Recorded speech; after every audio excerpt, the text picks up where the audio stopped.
La première chose, c'est le fait de constater que malgré une ressource forestière très importante sur le territoire, sur les Pyrénées ariégeoises et sur le département de l'Ariège également, on a un taux de boisement, une surface forestière qui occupe 50 à 60% du territoire. Donc on a beaucoup de surface de forêt et malgré ça, on constate que la construction bois aujourd'hui, et en particulier les bâtiments publics, utilisent très peu de bois local.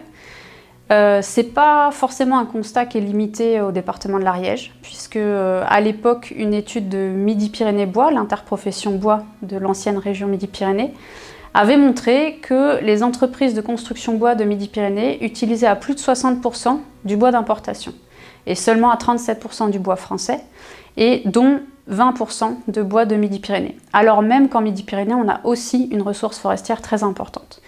Ce constat, il est vrai aussi à l'échelle française, alors qu'on a aussi une ressource forestière en France très importante. Donc c'est plus un problème de structuration de la filière qu'un problème de ressources. Donc ça, c'est le premier point. Le deuxième point, c'est que pour l'économie locale, essayer de relocaliser les approvisionnements, c'est intéressant pour relocaliser les emplois.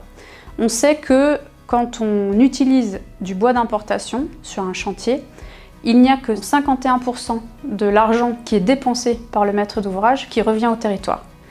Alors que quand on utilise du bois local, il y a 93% de l'argent qu'on dépense qui sert à financer finalement des emplois sur le territoire.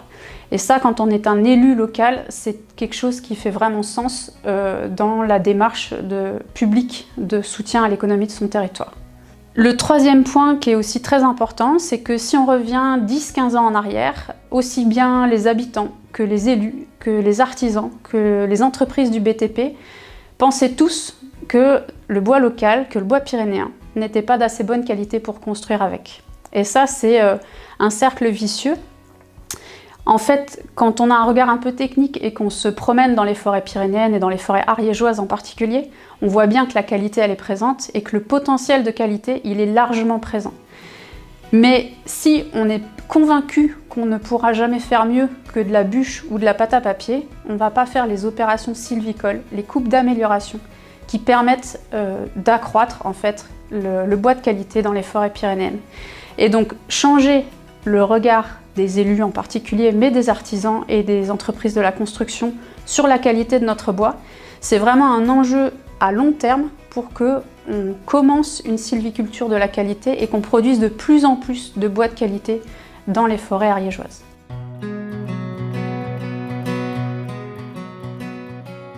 Oui, et sur plusieurs points.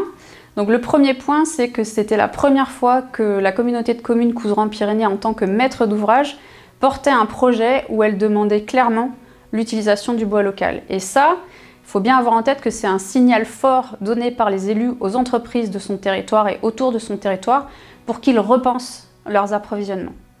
Donc ça, c'est vraiment quelque chose qu'on ne voit pas forcément tout de suite, mais qui est stratégique quand on réfléchit à structurer une filière bois locale.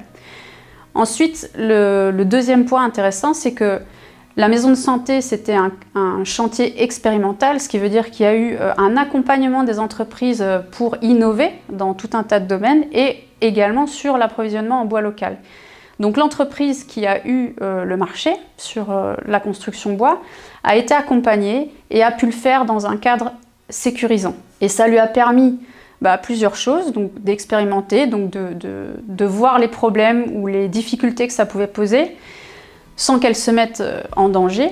Et par la suite, grâce à ce chantier, elle a pu obtenir d'autres chantiers dans le département. Et là, je pense à la Maison de la Jeunesse à Foix, qui est un gros chantier qu'elle a réalisé entièrement en bois local, et beaucoup plus facilement, du coup, que sur ce premier chantier de la Maison de santé de Prat.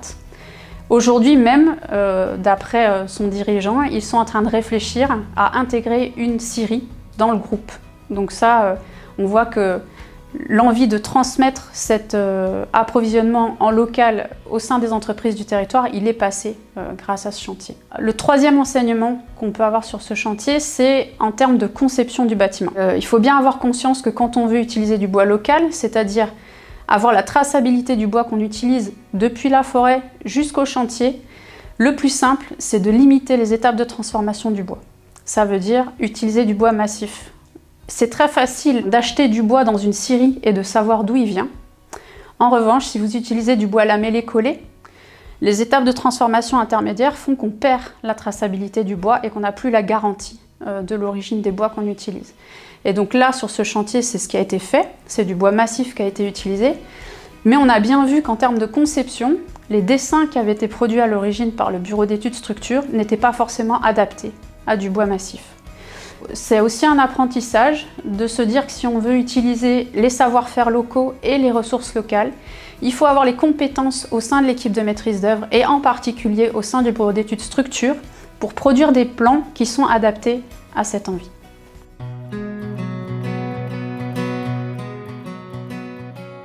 Alors il y a de très belles perspectives aujourd'hui pour le bois local dans le BTP ariégeois, parce que d'une part, il y a de plus en plus de maîtres d'ouvrage publics qui expriment cette volonté d'utiliser les matériaux locaux.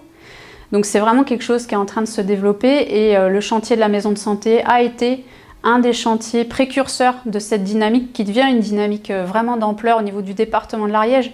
Mais au-delà aussi, en région toulousaine, on le voit, ça devient vraiment un souci des maîtres d'ouvrage, des architectes, de se rapprocher des matériaux locaux pour construire. Donc je pense que du point de vue des marchés et des marchés publics, il y a vraiment une opportunité forte qui arrive pour le bois local. La deuxième bonne nouvelle pour le bois local dans le BTP, c'est qu'aujourd'hui, donc en 2022, on a les outils pour que ce soit plus facile d'utiliser du bois local dans les projets, et notamment dans les marchés publics, puisqu'en 2022 a été créée la marque de certification Bois des Pyrénées. Alors c'est une marque qui est contrôlée par des organismes certificateurs indépendants qui permettent de garantir la traçabilité du bois qu'on utilise depuis la forêt jusqu'au chantier à travers toutes les étapes de transformation. Donc vous aurez avec cette marque, ce label, la garantie que le bois que vous utilisez provient du massif des Pyrénées et a été transformé dans un des départements pyrénéens.